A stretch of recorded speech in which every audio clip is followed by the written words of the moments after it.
Listo, estamos ya al aire. Salud. Salud. Gracias. Listo, ya se visualiza, ¿eh? Ya. Está solamente, bueno, aún ¿Qué no tal? hay. Buenas tardes. Hola. Aún no hay conectados. Hola, buenas tardes. ¿Cómo están por ahí? Vamos a esperar a que se conecten algunos. Vamos a dar inicio a este proyecto de café relacional.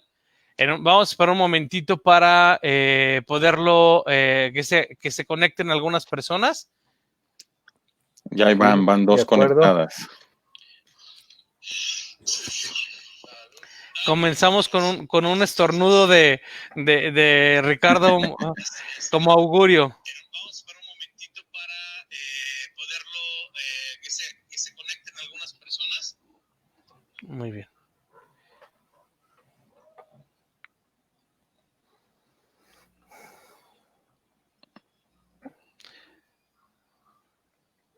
Muy bien, ¿cómo han estado, oigan? Acalorados. Sí, ¿verdad? Hoy Bastante, fue un poco más caliente. más caliente que otros días en la Sí. ciudad de Guadalajara. A ver si se conectan gente de otros lugares, pero acá en Guadalajara, oigan, estamos con bastante calor, ¿verdad? Así es. Pues ahí va, mira, ya aquí indica que ya hay 4 personas conectadas, visualizando. Bienvenidos. Muy bien, bienvenidos. Pues igual íbamos dando la introducción, ¿no? Mientras se conectan los demás y comenzamos este programa. ¿Qué les parece? Claro que sí, De adelante. acuerdo. Bien, pues bueno, nos presentamos. Mi nombre es Edgar Lomelí y Ricardo Ramírez, Manuel Barrón, nuestro invitado de honor. A sus órdenes. Estamos iniciando este proyecto de café relacional. Este espacio virtual es un espacio para compartir con todos ustedes. Tiene el objetivo de charlar sobre temas de interés para todos desde una perspectiva de la psicoterapia sistémico relacional, especialmente desde el Milan Approach, ¿no?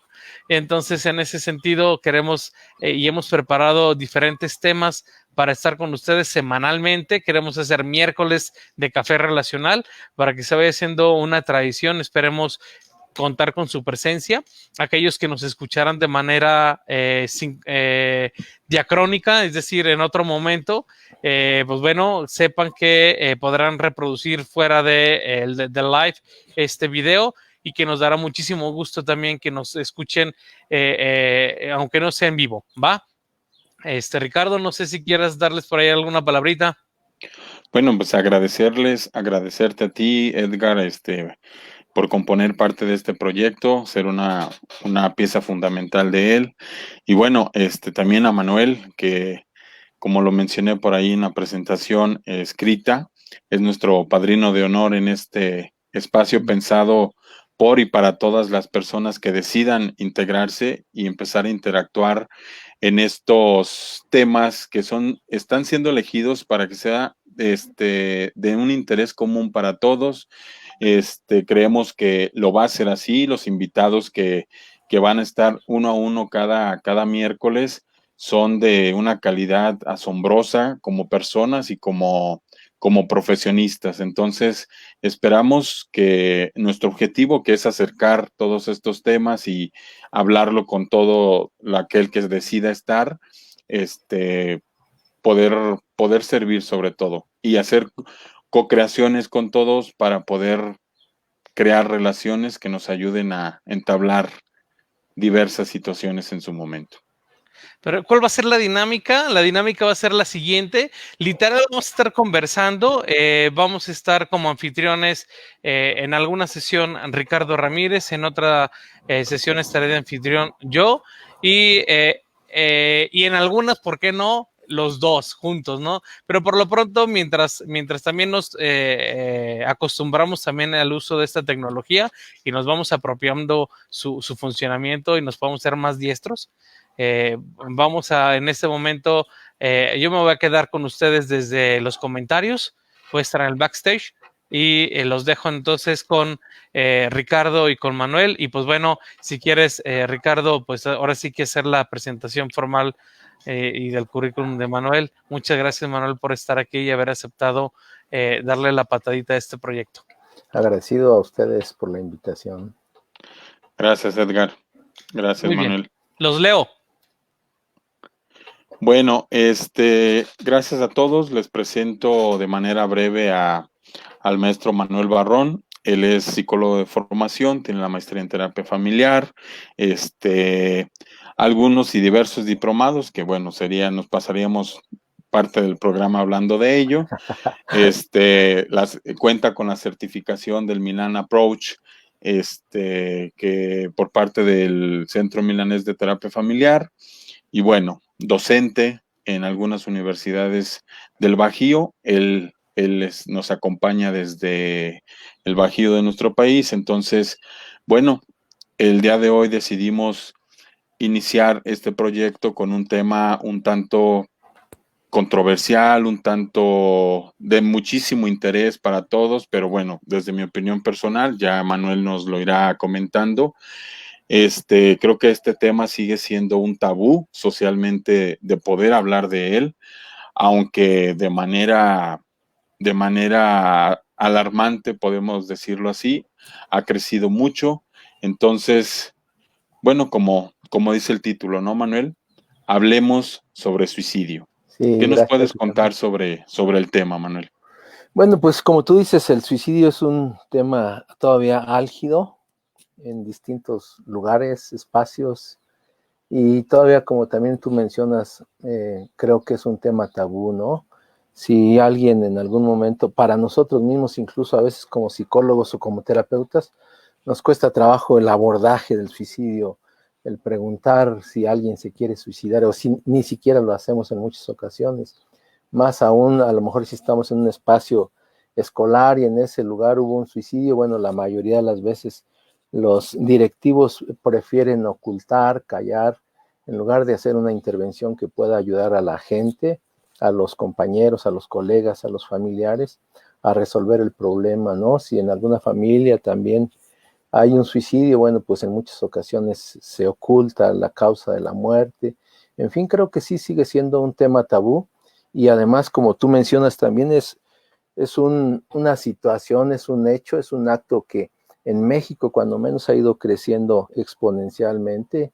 Del 2010 a la fecha tal vez ha crecido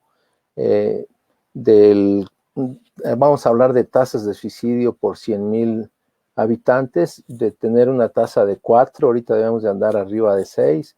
México es de los países que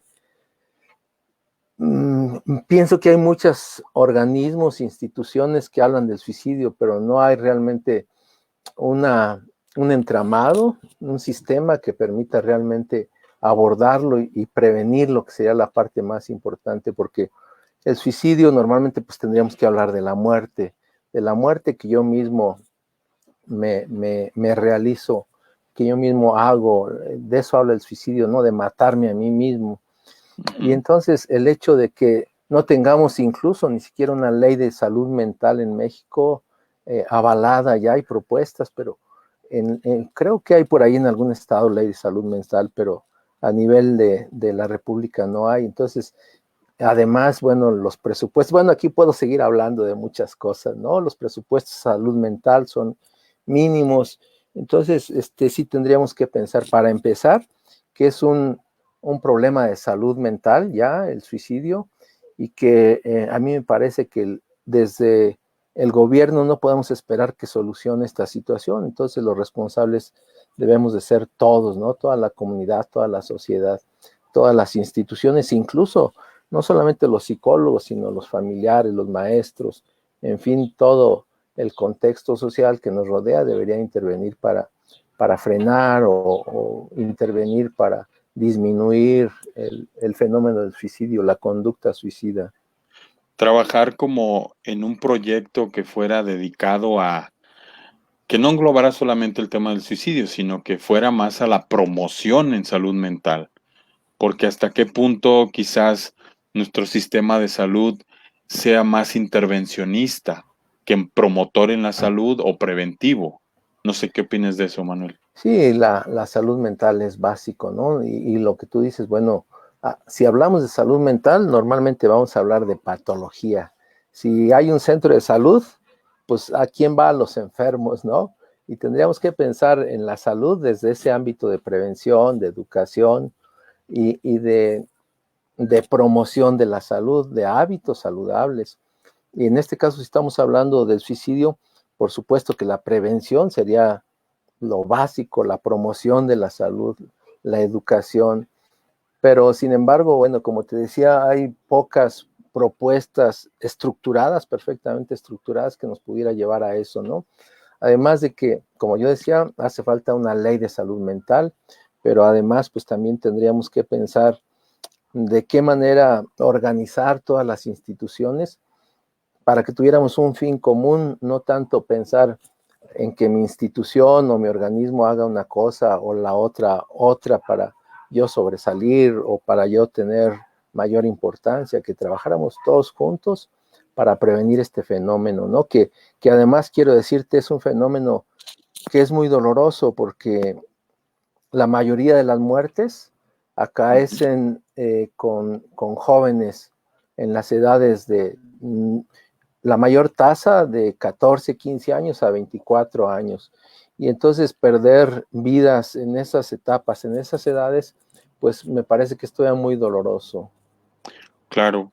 Sí, fíjate que, bueno, por ahí he leído y en algunas participaciones que tengo de algunas clases, luego toco yo este tema también y algo que les comento a los chicos, a nivel licenciatura es que lo increíble que a mí me parece es que hoy en día este rango de edades que mencionas, desafortunadamente eligen la opción del suicidio y lo hacen utilizando métodos realmente para no fallar, que es algo que sí es un tanto preocupante, me parece la situación. Entonces, esto me lleva a otra pregunta para ti, Manuel.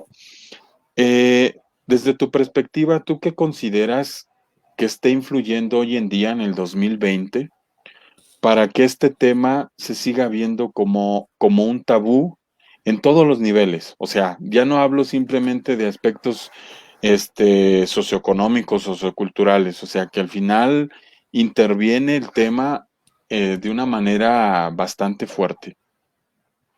Bueno, yo lo pensaría la respuesta desde esta óptica, Ricardo. El suicidio no es unicausal, el suicidio es multifactorial Así es. y tendríamos que pensarlo desde esa manera. Pero obviamente si lo pensamos en estas edades tempranas, primero habría que hacer una diferencia entre lo que tú dices, entre el hombre y la mujer, porque quien hace realmente todas esas acciones como muy destructivas, como tú refieres, pues es más el hombre, porque la mujer tiene muchos más intentos suicidas que el hombre. El hombre tiene menos intentos, pero sí el hombre, la fatalidad es mucho mayor por los métodos que elige. Yo Claro, creo que, según las estadísticas, aproximadamente el 80% de las gentes, bueno, pues mueren por asfixia, ¿no? De los hombres estoy hablando. Normalmente mueren por, por, por ahorcamiento. Y bueno, después vienen tal vez dos factores principales secundarios, que es por medio de productos de campo y finalmente por armas de fuego, ¿no? Está siendo últimamente muy utilizado algunos productos de campo que incluso dicen que la muerte es muy dolorosa y muy contagiosa, ¿no? En ese sentido. sí, fíjate, incluso, bueno, es un tema controversial porque, bueno, sería como tener nosotros cuidado sobre ese tipo de situaciones, de hablarlo sobre los métodos, pero a lo mejor, ya sea en este espacio o en otro, que igual nos hagas favor de acompañarnos y poder ampliar el tema sobre estas situaciones. Mira, hay una pregunta que ya Javier Grajeda, que nos está acompañando, nos dice. Ujú. Muchas veces el contexto en que habita el sujeto se vuelve determinante para que decida terminar con su vida al sentir que no encaja ahí. La pregunta es, ¿cómo pueden las personas de ese contexto, familia o amigos, convertirse en un apoyo para las personas con ideación suicida? Creo que es Ok. una interesante pregunta. No sé, Manuel, si la quieras contestar ahorita y ya hilar un tema muy importante en esto que tiene que ver con los factores precipitantes y factores protectores ante la conducta suicida. Pues no sé si vamos a estar en la interacción con los demás desde este momento, pues me gustaría de una vez contestarla para que no se quede como pendiente la pregunta y después podemos continuar con el tema, ¿no? Porque este tema, bueno, vamos a tener una hora y media, no sé, pero va a ser incluso insuficiente para poder abordar todo lo que pudiéramos abordar en el tema de suicidio, ¿no? Nos podríamos llevar un buen rato hablando de suicidio. Y en respuesta a esta pregunta, bueno, yo diría que primero, si hablamos solamente de ideación, no es tan preocupante porque el suicidio lleva varias etapas y en esas varias etapas tendríamos que estar pensando en que primero se da una ideación, tengo pensamientos, tengo ideas.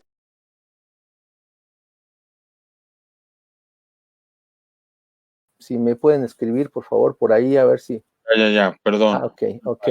Ya, disculpe. Entonces retomo un poquito porque no sé si me perdí. No, Eh, no, no. ok, Creo que te escuchamos hasta cuando te dije si querías hablar sobre los factores protectores o factores ok, yo precipitadores. decía que prefería de una vez responderla, ¿no?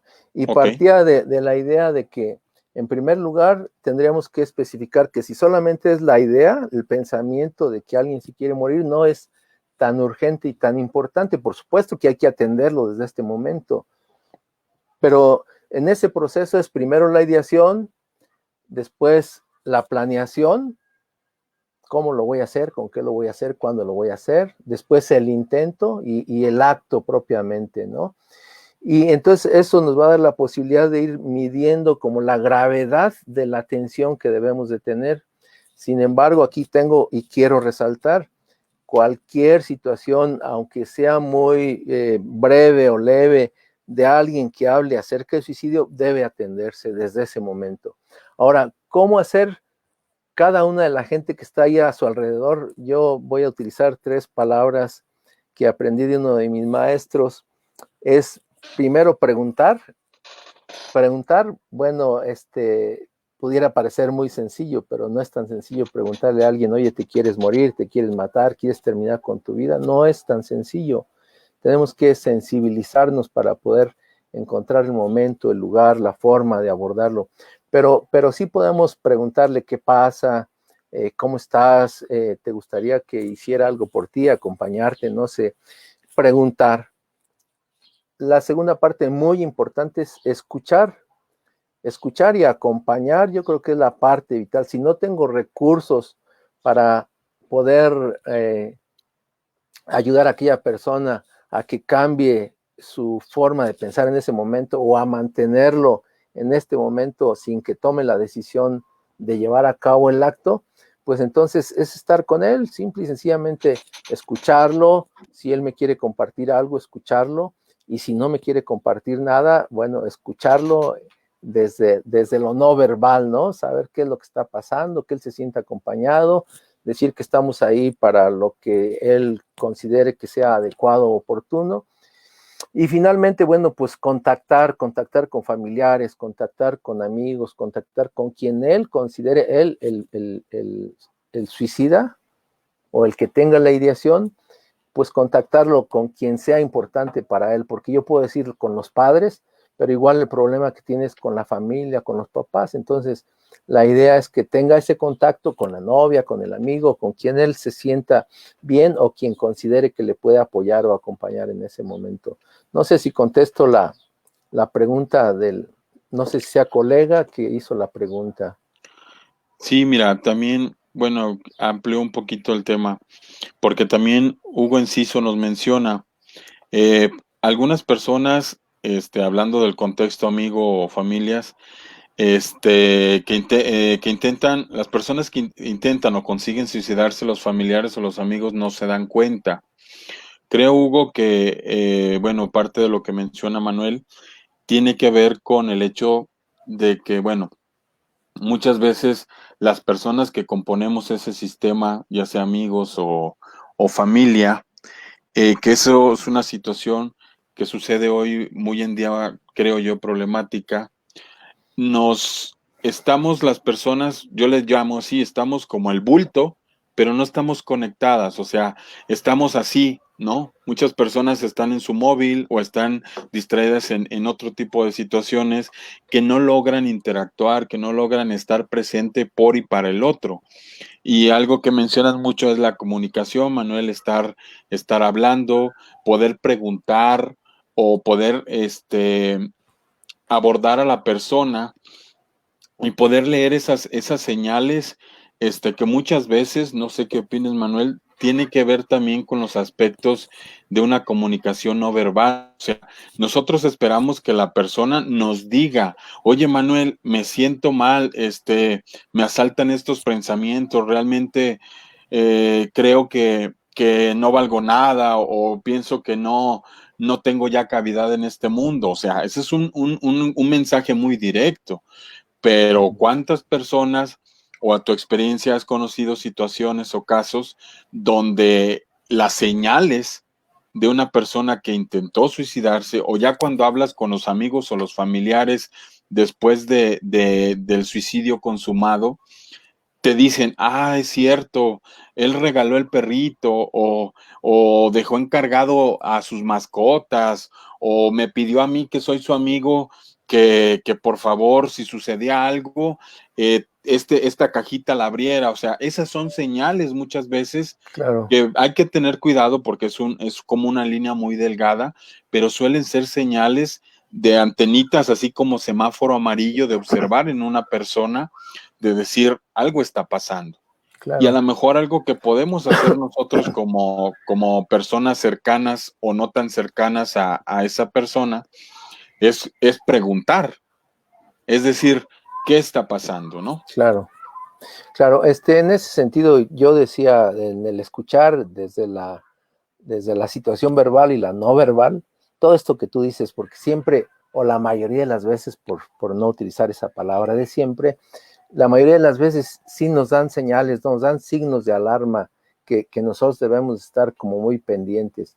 El problema en esta, me parece, sociedad actual que vivimos de muchas prisas, de tener que trabajar 2 trabajos a veces, las distancias, en fin, eh, no nos dan la posibilidad que tú decías de poder estar como muy pendientes.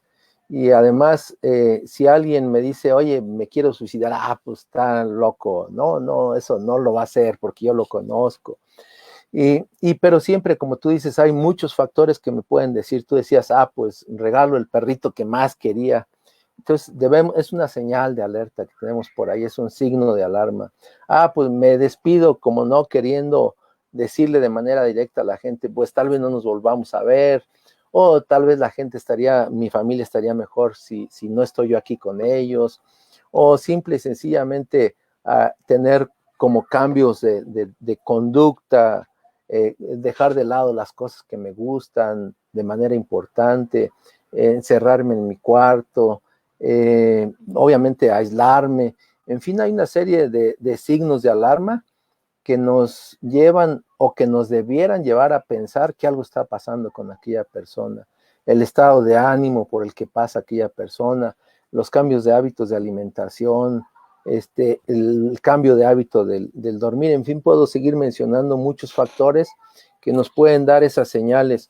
Hay ocasiones en que no se lo digo a mis papás, pero se lo digo a mi novia o a algún compañero, porque aquí introduzco una parte importante de la conducta suicida. Muchos autores hablan de que el suicida quiere morirse, pero sin embargo, normalmente, según los estudiosos, bueno, tiene 2 polaridades o 2 situaciones que maneja, ¿no? Uno es el querer vivir, que es la parte que a nosotros nos toca encontrar o buscar, y por otro lado, no tanto el querer morir, sino el querer evitar o evadir un sufrimiento que está pasando en este momento y que no le permite ver posibilidades. Hay una señal completamente de desesperanza, de visión de túnel que no le permite encontrar una salida a ese sufrimiento. Entonces, a veces no es tanto el que quiera morir en sí, que busque la muerte en sí, sino busca más bien evadir el dolor, la desesperanza, el problema que le aqueja, Y eso normalmente nos lo dice de distintas maneras, no de manera directa como tú dices, pero sí muchas señales que nos puede ir dando, muchas pistas con los amigos y con ellos mismos en nuestra interacción diaria. Ok, mira, esto que acabas de de comentar me parece bastante interesante, porque Javier Grajeda nos hace esta pregunta. Desde algunos psicólogos se habla de que alguien que se suicida realmente está buscando en la muerte simbólica de los demás a su alrededor. ¿Consideran que hay algo de cierto en esto? ¿Qué puedes responderle? Pues si nos vamos, depende de la corriente psicológica que Que se enfoquemos. aborde. Claro, Ujú. por ejemplo, la psicodinámica, bueno, es una de esas corrientes que nos pudiera decir algo en ese sentido, ¿no? El objeto deseado o el objeto amado puede ser para mí algo que me genere conflicto y que en lugar de hacer daño al padre o alguna figura importante para mí, bueno, pues la vuelco en mi propia autolesión o en mi propia muerte. O sea, sí hay algunos autores que manejan esa posibilidad desde el cambiar, el querer hacer daño a alguien y bueno, pues en todo caso sufrir yo ese daño en sustitución de esa otra figura. Lo digo con palabras así muy sencillas para que tal vez todo el mundo entendamos, pero sí es todo un aspecto que tendríamos que revisar desde el psicoanálisis, ¿no? Sí, que de hecho ese es el modelo o la corriente psicológica que iría como más acorde a esta pregunta que él dice, o sea, de que de manera simbólica quiere agredir al otro, agrediéndose a él, ¿no? Así es. Y bueno, también ya por ahí también otra persona que nos está visualizando, gracias Gara, le respondí a Ariadna, porque dice Ariadna, desconozco si las líneas de atención como el 076 aquí en Guadalajara funciona como un factor protector social. ¿Cuál es nuestra opinión? Bueno, en este caso que yo soy de aquí de Guadalajara, me voy a permitir contestar un poco. Uh-huh. Este, el 075, que es ahorita la línea de intervención en crisis que está operando, podríamos considerarlo como un factor de intervención, porque es una línea de intervención en crisis, no como un factor protector. A lo mejor si la persona decide que está en crisis, está en una desorganización mental y emocional, decide llamar, está buscando una ayuda. Entonces ya el interventor en ese momento hará uso de sus habilidades y conocimientos para poder brindarle una opción que se pueda convertir en un espacio protector o co-crear opciones y alternativas para poder orientar a la persona, ¿verdad? Sí. Y se supone que está el 911, el 01800, bueno, el 800 suicidio. En cada estado hay una línea de atención al suicidio. Bueno, cuando menos yo puedo hablar de Guanajuato, que es desde donde yo estoy comunicándome. Hay una línea de prevención de suicidio de 24 horas, los 365 días del año. Y sí es un aspecto, me parece que muy importante que están tomando algunos gobiernos en protección de esta situación de conducta suicida, muy importante. Así es. Pero aquí quiero agregar algo. Aquí uno de los problemas importantes de estas líneas es que debemos tener a gente que esté preparada para intervenir, como tú decías, en este espacio de crisis, porque si yo solamente tengo a alguien para contestar el teléfono y que alguien me hable y yo entro en pánico al igual que la otra persona, bueno, pues en lugar de ayudar va a resultar peor, ¿no? Entonces sí debemos de reconocer que son buenas estas líneas siempre y cuando tengamos gente preparada que pueda llevar a que realmente ayude a esa persona, como tú dices, en crisis y que pueda, con sus conocimientos, decías tú, bueno, pues enfocar, ayudar, reencuadrar en esa situación, en ese momento, dando espacio y tiempo, porque ellos tienen ahí todos los contactos, a mandar a Protección Civil o alguna autoridad a que acuda rápidamente al domicilio y ayude de otra manera, en fin, son distintos recursos con los que se pueden contar. Así es. Sí, y es muy importante el tema que manejas, también lo considero, que las personas que que ejercen esta labor de intervención en crisis o atender este tipo de temas tienen que tener un entrenamiento y una preparación adecuada para. No, realmente no cualquier persona lo puede hacer. Mira, también aquí nos dice Alec Guerrero, desde tu experiencia, ¿qué diferencia observas entre el suicida que anuncia y un suicida que no anuncia y tuvo un intento fallido? Yo creo que hace ratito contestábamos esta pregunta desde el hecho de decir que la mayoría de las veces no es necesario que anuncie públicamente que se va a suicidar. Y yo decía también, bueno, cualquier situación que nos llame la atención en función desde la idea del suicidio hasta el acto, o en este caso la tentativa de suicidio, debe ser muy importante. Y a nosotros en este momento, o desde mi punto de vista, me parece que no es tan relevante el hecho de que lo diga o no lo diga de manera verbal, de lo que lo comunique de manera verbal o escrita, sino más bien la conducta que está tomando ante este evento, porque al final de cuentas la parte importante es el hecho, el suceso, y el acto de conseguirlo, ¿no? Bueno, es muy relativo, ¿no? Porque la soga se puede romper o la pistola puede no dispararse o no sé, pueden suceder muchos Diversos eventos métodos. ajenos y que pueda ser que por eso no logró su propósito, pero ahí está, y la atención debe de darse por igual a quien lo ha logrado o a quien lo ha anunciado y a quien no. A final de cuentas es una parte importante que decía yo y lo voy a seguir recalcando, que todos debemos de tener mucha atención ante cualquier señal que podamos encontrar que nos dé la posibilidad de que alguien lleve a cabo la conducta suicida. Ok, Manuel, oye, me parecería muy interesante si nos pudieras mencionar algunas, señales que desde tu experiencia consideras y también desde la literatura nos marcan o nos pueden marcar como una pauta de decir, cuando una persona presenta estos y estas conductas o dice este tipo de frases, es como foquito amarillo de poner atención, como qué señales podríamos tomar en cuenta para que todos pudiéramos aprender un poco y poder tener cuidado de si observamos algún tipo de estas conductas. Sí, mira, ¿en dónde debemos tener más atención? Ya hablaba, bueno, el hombre se suicida más que la mujer, entonces ser hombre ya pudiera ser un factor de riesgo para nosotros. Estar en la edad de 15 a 24 y hasta 29 años es otro factor de riesgo. Puedo hablar desde muchos aspectos, por ejemplo, las gentes de raza blanca se suicidan más que los latinos o que los negros. Se suicida más la gente viuda o separada que los casados.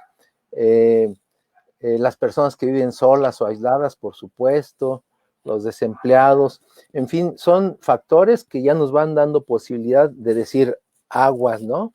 Pero luego, bueno, desde la parte clínica, quien sufre de depresión está muy asociado con el suicidio, la depresión, la ansiedad, por supuesto, los trastornos bipolares es otro factor clínico, la esquizofrenia, por supuesto, es un factor también que nos da una posibilidad de decir aguas, el consumo de sustancias y alcohol que nos puede llevar. Si yo decía que el suicidio normalmente lleva a un proceso, de repente cuando hay gente que está bajo los influjos de alguna sustancia o del alcohol, puede tomar una decisión mucho más impulsiva que alguien que no está bajo esos impulsos. Entonces, el hecho de que alguien esté consumiendo, pues por supuesto que es un factor clínico que debemos tener muy presente. Otras situaciones muy importantes, Ricardo, es que pareciera ser que no es importante, pero si alguien ha tenido un intento suicida previo, es muy probable que se incremente el riesgo. O si ha tenido antecedentes familiares suicidas, es muy probable también que esté por ahí presente el riesgo. Entonces, la historia familiar, pues es una parte importante que nos debe decir también aguas, posibilidades.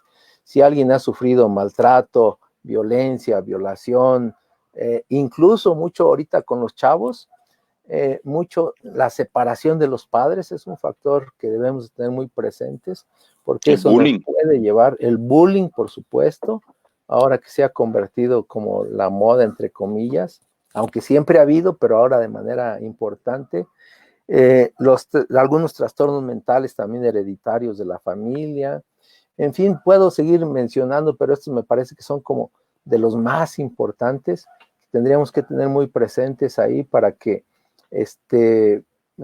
tuviéramos como la atención puesta en eso, ¿no? Todos los eventos estresantes, por ejemplo, ahorita, el momento que vivimos, aunque pensé que no íbamos a hablar de la pandemia, pues me parece que están incrementando los suicidios. No he visto estadísticas, yo creo que todavía no hay estadísticas, pero sí he visto muchas revistas o noticieros que dicen, pues a tal gente se le comprobó que era positivo al coronavirus y intentó suicidarse, ¿no?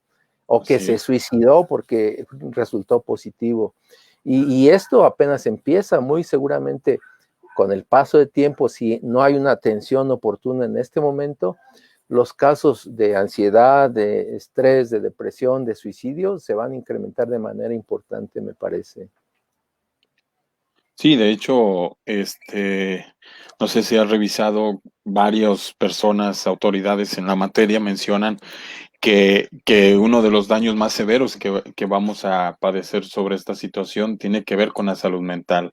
Entonces, de por sí, o sea, ya creo hoy en día que ya los temas de ansiedad o de rasgos depresivos están influyendo mucho por todo esto del tema del confinamiento, entonces pueden muchas situaciones acentuarse. Entonces sí, es un tema muy, muy delicado. Mira, estoy leyendo algunos comentarios de algunas personas y yo, para englobar algunos cuestionamientos que hacen, creo que sería importante preguntarte si nos puedes hablar un poquito sobre los tipos de suicidios. O sea, si hay algo que tú conozcas que esté clasificado, si hay tipos de suicidios. Sí, mira, depende desde dónde lo querramos ver, porque me parece que la primera clasificación la hace Emil Durkheim. Ujú. Es el primer, podemos decir que suicidólogo, él era sociólogo, pero fue el primero que empezó a escribir acerca del suicidio y fue el primero que lo vio desde el punto de vista social. Antes normalmente el suicidio se veía, bueno, pues como una cuestión personal, que tú tomabas una decisión y eso te llevaba a la muerte, ¿no? Él hace una clasificación, si no me equivoco, no los tengo muy presentes, pero una clasificación de 4, recuerdo el suicidio anómico, el heroico, Altruista. el altruista precisamente, y creo que algún otro que se me escapa por ahí. Ujú. Pero hay otras clasificaciones que lo hacen desde el tipo de método utilizado, por ejemplo. Hay algunos que lo hacen desde el tipo de motivación que genera el suicidio. O sea, hay múltiples clasificaciones que podríamos revisar, analizar, según incluso el nivel socioeconómico que vive o según la integración social en donde se encuentra. En fin, podríamos encontrar muchas clasificaciones o varias, pero a mí me parece que la más conocida es la de Durkheim, ¿no? Y hace esas 4 clasificaciones, me parece que son 4, no tengo la plena certeza, pero me parece que sí, y entre ellos están los que, este suicidio heroico, por ejemplo, no sé, como un ejemplo sería el de los japoneses, ¿no? O el de las religiones asiáticas, en donde yo muero por Alá, o los Los, kamikazes japoneses, que por defender la patria y demás. Y bueno, los otros que tienen que ver con las sociedades, y la sociedad rige con ciertas características en la conducta del hombre, y entonces de qué forma yo lo tomo y llega de tal modo o de tal manera mejor la decisión de suicidarme. En fin, creo que la clasificación la podríamos dejar con la de Durkheim, y bueno, podríamos encontrar otras que también me parece que solamente es como tener un dato teórico, ¿no? Porque A final de cuentas, el suicidio normalmente no entra en alguna clasificación para las estadísticas, ¿no? Y bueno, Ok. en este momento yo agregaría algo en relación con las estadísticas. Si yo digo que aquí en México hay una tasa de alrededor del 6 por 100,000 habitantes, tengo que decir que la cifra es inexacta porque hay muchos suicidios que no están contabilizados como tal. A lo mejor yo me atravieso a un auto con el fin de morir y bueno, pues fue un atropellamiento, ¿no? Hay una gran cantidad de muertes que pudieran ser atribuidas a suicidio, pero que no entran en la clasificación, en las estadísticas de suicidio. Tendríamos entonces que pensar también, tendríamos que pensar en la cuestión de que hablando de datos de suicidio, normalmente nuestras estadísticas están 2 o 3 años atrasadas para que el INEGI, que es uno de los responsables de tener los datos fieles, pues nos los dé, ¿no? Hay datos de la Secretaría de Salud y demás, pero no son tan alcanzables para la población en general. Entonces hay mucha dispersión y además, bueno, la Secretaría de Salud da cifras, INEGI da otras cifras y hay mucha confusión en cuanto a cifras, pero esto que estoy hablando normalmente son datos de INEGI o bien de la Organización Panamericana de la Salud o la Organización Mundial de la Salud. Ok, mira, alguien por aquí nos hace un comentario interesante. Los pacientes con enfermedades crónicas considera que también pueden tener una predisposición. ¿Qué piensas de eso? Yo creo que depende de la enfermedad crónica, sino más bien yo lo vería desde el tipo de enfermedad terminal o muy dolorosa, porque ahorita las crónicas degenerativas como la hipertensión, por ejemplo, bueno, pues son muy controlables por medio de un medicamento y puedes tener una vida normal o puedo decir que normal porque no te genera tantos problemas si guardas los hábitos de higiene, tomas tu prescripción de medicamento adecuadamente y demás. Pero si yo decía hace ratito, si a mí me dicen que tengo COVID, bueno, yo no reaccionaría de esa manera, pero algunas personas sí reaccionan. Si a alguien le dicen que tiene cáncer, inmediatamente el cáncer lo asociamos con la muerte, puede ser que alguien pueda llegar a tomar esa decisión de querer morir. Si alguien le dice que tiene SIDA, es una posibilidad. Entonces, más bien, sí hay de enfermedades, pero más bien de enfermedades terminales, aunque habrá sí ciertamente algunas personas que digan, pues tengo diabetes y seguramente me van a cortar un pie y mejor prefiero morir. También las puede haber, por supuesto, ¿no? Pero yo creo que tiene más que ver con las enfermedades terminales que con las crónicas o crónico-degenerativas. Ok, ¿consideras tú en este aspecto y que igual la familia o el contexto de la persona que tiene este pensamiento o esta idea de suicidio o que en algún momento lo llegó a hacer pero no se consumó, consideras, ¿qué nos podrías hablar del aspecto relacional, del contexto de esa persona?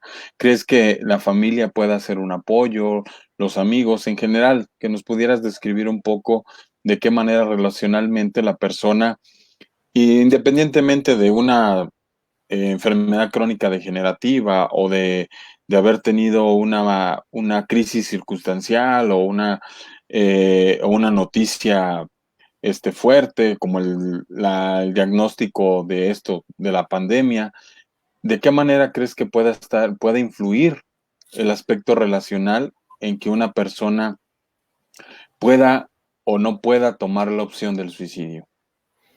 A mí me parece una pregunta muy interesante porque considero que la familia es el principal factor de protección, pero que también puede llegar a ser el principal factor de riesgo para una persona. Porque si desde pequeño, eh, voy a remitirme un poco al proceso del tipo de familias, porque si desde el principio tú eres un niño que fuiste cuidado, querido, atendido, que de alguna manera sentiste el afecto, la protección de tu familia, pues vas a crecer normalmente con una autoestima, con un buen grado de autoestima, con una autoestima adecuada y una situación en donde hay mucha gente que llega al pensamiento, a la idea o al intento o al acto suicida es porque hay mucha gente que no tiene una autoestima adecuada. Y entonces si en esa familia ha habido violencia, violación, maltrato, abuso, pues es muy probable que crezcas con muchas carencias afectivas y relacionales, por supuesto, ¿no? Y obviamente que no solamente eso determina a la idea o la conducta suicida, porque, bueno, después creces y vas a la escuela y tienes grupo de amigos. Y yo decía, bueno, pues si yo le entro a las adicciones, a las drogas y me junto con este tipo de personas, pues es más probable, o con personas depresivas. Lo relacional me parece que juega un papel preponderante en la toma de decisiones a final de cuentas. Cuentan los recursos personales, por supuesto cuentan los recursos personales, pero la mayoría de las veces está en función de lo relacional, desde, decía yo, la familia, los grupos de amigos, la escuela, los grupos, no sé si sociales, cada uno de nosotros tiene distintas redes sociales y un factor, por ejemplo, de protección que tiene que ver con lo relacional, además de la familia, pues puede ser el tener amigos cercanos, tener una red cercana de apoyo, ya sea de amigos, de familiares, de parientes, de pertenecer, no sé, a un club, a un equipo de X deporte. Todo eso tiene que ver con lo relacional y son factores, en este caso, muy importantes de apoyo para que la persona pueda superar esta etapa. Ok. Mira, hay una pregunta o un comentario muy interesante que se me hace como para poder hacer una distinción importante. Dice Domínguez Mayra, dice, buenas noches, las personas que viven de una manera imprudente, que ponen en riesgo su vida constantemente, ¿se puede considerar como un intento de suicidio? Yo pensaría como un factor de riesgo, más que un intento de suicidio, porque el intento de suicidio el suicidio, decía yo, bueno, es matarme a mí mismo, ¿no? Y acá estoy jugando un poco, es como decir, bueno, pues yo estoy dejando de tomarme mis medicamentos, quiero suicidarme, pues no intencionalmente, tal vez me pueda llevar a eso, ajá, alguien A que la no se toma muerte. sus medicamentos, sí, alguien que se atraviesa imprudentemente, sobre todo muchos chavos ahorita nos vamos o se van, digo, ya me cuento como muy chavo, pero ya no estoy tanto, pero te vas de parranda y entonces juegas a la ruleta rusa, por ejemplo, ¿no? O a cruzarte el semáforo en rojo a ver si no pasa otro auto. No podemos considerarlo propiamente como una conducta suicida, pero sí es un factor de riesgo que tenemos muy presentes ahí y que puede llevar a la muerte. Claro, sí, sería más como conductas de riesgo, tal cual como lo dices, ¿no? Como un factor de riesgo. Así Y es. sería importante aclarar que, como para hacer la diferencia de estos temas, es que mientras la persona no exprese de una u otra manera su intención de querer acabar con su propia vida, estaríamos hablando de factores de riesgo o conductas de riesgo. ¿Estás de acuerdo? La conducta de riesgo es como englobar, desde mi punto de vista, todo el aspecto de la idea, la planeación, el intento. Esa es una conducta que puede ir por esos pasos. Pero ya el acto o el hecho, pues ahí sí es el suicidio. Y puede comentarlo, hablarlo o no, pero tomar la decisión muy consciente, porque la Organización Mundial de la Salud nos dice eso. Y es consciente, además, de cuál va a ser la consecuencia, es decir, de que va a morir, ¿no? Si yo me pongo una pistola y quiero morirme y estoy totalmente consciente de que lo voy a hacer, bueno, pues ese es el hecho, la conducta propiamente, que puede pasar o no por ese proceso que yo he dicho, pero que la mayoría de las veces, la mayoría de las veces se da de esa manera, ¿no? Desde la idea, la planeación, el intento y el acto final. Ok, mira, aquí hay otro comentario muy interesante, pero creo que ese comentario nos podría dar totalmente para un tema en otro momento, pero sí me gustaría que lo tocáramos un poco. Dice Brenda López, desde su experiencia, ¿qué probabilidad hay de que una persona pase de la idea suicidas a llevarlo a cabo? Y otro, esa es una pregunta. Dice, y otro comentario.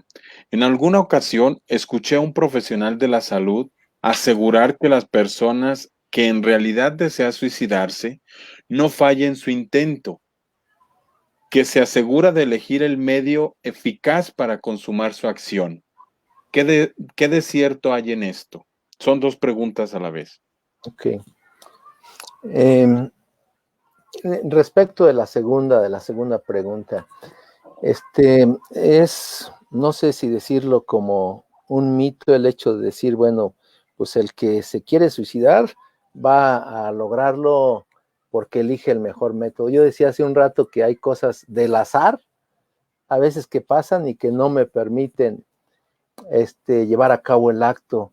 No sé si yo decía un ejemplo, bueno, es uno nuevo, yo tengo la cuerda con la que me voy a matar y la cuelgo de un barandal o de una rama de un árbol y a lo mejor esa rama está media podrida y se cae y en ese momento, bueno, pues no logro o pongo una bala en la pistola y disparo y resulta que no sé Se qué pueda atasca. pasar, se vaya por otro lado y no muera. Puede tenerme consecuencias y demás, pero ahí la parte importante es que no es solamente el desearlo yo, sino que puede haber muchas situaciones en el contexto que pueda yo ir o llegar a no lograrlo, ¿no? Entonces, y además, bueno, yo ahorita puedo tener una idea o un intento suicida, pero si me atiendo, si acudo con un profesional de la salud, con alguien experto, un suicidólogo incluso, a la atención y él puede ayudarme o nos podemos ayudar, porque al final de cuentas el paciente en este aspecto relacional que tú decías, pues tiene también un grado de importancia lo que decida él hacer, porque un mito es precisamente quien tiene la idea suicida siempre va a lograr suicidarse o matarse. No, porque decía yo, el suicidio es una de las muertes prevenibles y que podemos cambiar, que podemos ayudar, que podemos intervenir para que no suceda. Obviamente tenemos que ver con qué recursos cuenta la persona, pero no necesariamente el hecho de que quien quiere suicidarse a fuerza o por lógica lo tenga que lograr, ¿no? Hay muchos aspectos que pueden modificar. A lo mejor en ese momento llega alguien y me quita el arma, o no sé, pueden suceder muchos eventos, ¿no? ¿Cuántas veces no hemos visto que alguien está en un puente queriéndose suicidar? Alguien hace una llamada, llegan los bomberos o lo que sea, y llega alguien atrás, lo avienta y lo reciben en un colchón o colchoneta y no logra matarse, no logra suicidarse, ¿no? Son muchos factores que intervienen aquí. Habrá gente que diga, pues busco un lugar privado, cierro con llave, le abro la llave de gas, a lo mejor el gas se termina, no sé, hay factores que no necesariamente me van a permitir lograrlo. Sí, de hecho, Brenda, también, al igual que Manuel, considero que ese segundo comentario que tú haces tiene que ver mucho con un tema específico sería también muy rico poderlo tocar en un momento, que se llama los mitos en torno al suicidio, porque sí es un mito. Entonces, y la otra pregunta que ella hace, desde tu experiencia, Manuel, ¿qué probabilidad hay de que una persona pase de la idea suicida a llevarlo a cabo? Creo que ya intrínsecamente también ya la respondiste. Es multifactorial, pero tiene que ver también una situación de si la persona, puede alguien acercarse, puede tener alguna intervención oportuna y puede persuadirla a que su idea cambie y que sobre todo reciba la atención adecuada o el acercamiento de alguien adecuado que le pueda brindar un apoyo emocional, sobre todo en ese momento. Claro, pero aquí me gustaría hacer una distinción, Ricardo, en Ujú. el hecho de que en muchas ocasiones considero que un gran porcentaje de personas tenemos en algún momento de nuestra vida una duda existencial, ¿no? Y decir, bueno, pues ¿para qué estoy aquí? No tiene caso seguir viviendo, pues me terminó mi novia o mi pareja, no habría razón, no soy feliz, no tiene sentido seguir viviendo, ¿no? Pero eso es precisamente lo que decía, una duda existencial en muchas ocasiones, que no necesariamente me van a llevar a tomar la decisión real del acto suicida en sí. Claro que sí, ya cuando empiezo yo, por eso hablaba yo de los grados de gravedad, porque si yo solamente tengo la ideación suicida, me parece que el riesgo es muy bajo, pero si ya tengo la planeación, entonces se vuelve medio o alto ya el riesgo suicida. Cuando hago el intento, por supuesto, y además, si se van acumulando los agravantes que decía, bueno, pues yo consumo drogas, estoy pasando por una etapa de crisis, etcétera, etcétera, bueno, pues entonces el riesgo se vuelve mucho más alto, ¿no? Pero no hay una estadística que diga, bueno, tengo la idea y entonces voy a pasar al siguiente Consumarlo. paso, porque tiene que ver también con los recursos con los que cuenta, con las redes de apoyo, en fin, una serie de factores que puede ser que solamente toda mi vida piense en que quiero morirme o en que voy a terminar con mi vida y nunca lo haga, ¿no? Ok, que al final esa situación, si las personas en casa detectan a alguien cercano con ese tipo de pautas, de ideas, es oportuno que puedan acudir de la manera inmediata, diría yo, a buscar ayuda de asesoramiento psicológico. Claro, claro, y aquí una parte muy importante, en esta ideación, pues puede ser una atención ambulatoria sin ningún problema, ¿no?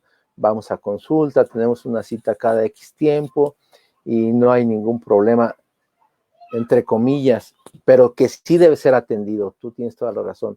Pero en el momento en que ya hay la planeación o el intento, pues no solamente debe haber ya la atención psicológica, sino psiquiátrica e incluso hospitalaria para que aquella persona evite hacerse daño, ¿no? Ya lo sedarán, le darán algún medicamento, un ansiolítico, antidepresivo, no sé, el psiquiatra lo tendrá que atender y bueno, posteriormente seguir o atenderse también psicológicamente, ¿no? Desde el punto de vista psicológico. Pero sí quería yo hacer esta introducción a la parte de la gravedad y de cómo debe ser atendido o cómo puede ser atendido. No es lo mismo tener esa idea primaria a ya haber hecho un intento o a tener la planeación y ahí es la parte importante, cómo evaluar el riesgo, que también sería otro tema amplio, ¿no? Cómo Claro. abordarlo, cómo prevenir, cómo ayudar, cómo hacer una intervención, ya sea psicológica o desde alguien que no necesariamente sea psicólogo, pero que esté con conocimiento, por ejemplo, de los primeros auxilios psicológicos o en intervención en crisis, y eso podemos cualquier gente estar capacitado y apoyar. Ya cuando es un tratamiento específico, pues sí, el profesional psicólogo certificado, titulado y con todas las de la ley, ¿no? Muy bien, Manuel. Mira, como para ir cerrando un poco, realmente tocas temas bastante, importantes que tienen que ver con este tema tan amplio que realmente nos podemos llevar horas y horas hablando sobre el mismo, que con todo gusto lo vamos a hacer, si nos permites, en algún otro momento retomar el tema de los mitos sobre el suicidio, lo que son los primeros auxilios psicológicos, formas de intervención y demás. Pero como para cerrar un poco la charla del día de hoy y que las personas que nos han hecho el favor de acompañar, algunas sugerencias como de acción pertinente que las personas podríamos hacer si empezamos a darnos cuenta de que alguien cercanos a nosotros, independientemente de si sea familiar o no, o persona afectivamente cercana, pero que tenga cierta relación, que te des cuenta que tenga alguna señal de estas que mencionabas, que podamos, que nos puedas orientar como qué hacer para poder ayudar en un primer momento a alguien a que pueda tomar opciones distintas.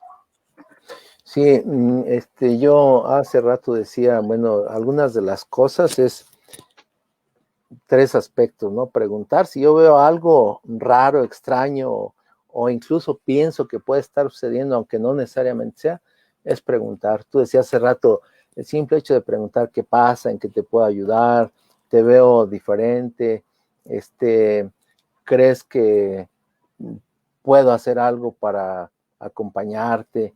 Primero detectar las señales, por supuesto, que ya hablábamos, ¿no? Todas las posibilidades que existe, si está regalando cosas, si se encierra, si se aísla, si tiene hábitos diferentes, si manda mensajes indirectos de es mejor no estar aquí, o mi familia se va a encontrar mejor si ya no me encuentra, o no sé, muchos de ellos, pues es preguntar. Preguntar es esencial. Si no puedo preguntar o no soy capaz de preguntar de manera directa, obviamente no de golpe, sino ya en la introducción de la charla y demás, oye, has pensado en hacerte daño, o incluso, oye, sé que te estás lesionando, ¿qué pasa contigo? ¿Crees que necesites algún apoyo? En fin, estar muy atento a todas esas señales.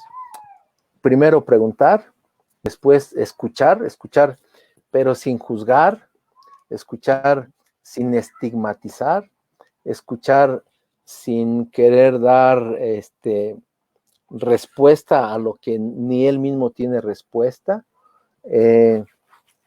Simple y sencillamente permitir que el otro nos hable, nos diga lo que considere, lo que piensa, y finalmente, bueno, pues es la parte de poder conectar, y conectar es quién es alguien importante para él o para ella, a quién podemos acudir, si es, yo decía, la familia, los papás, algún hermano, hermana, algún amigo, el novio, contactar en ese sentido, o incluso cuando ya es, decíamos, ya con una gravedad alta, pues contactar, decíamos, con un 800 suicida o suicidio, o con protección civil, o con la misma policía, de tal forma que si yo no tengo los recursos, haya alguien que sí me pueda apoyar.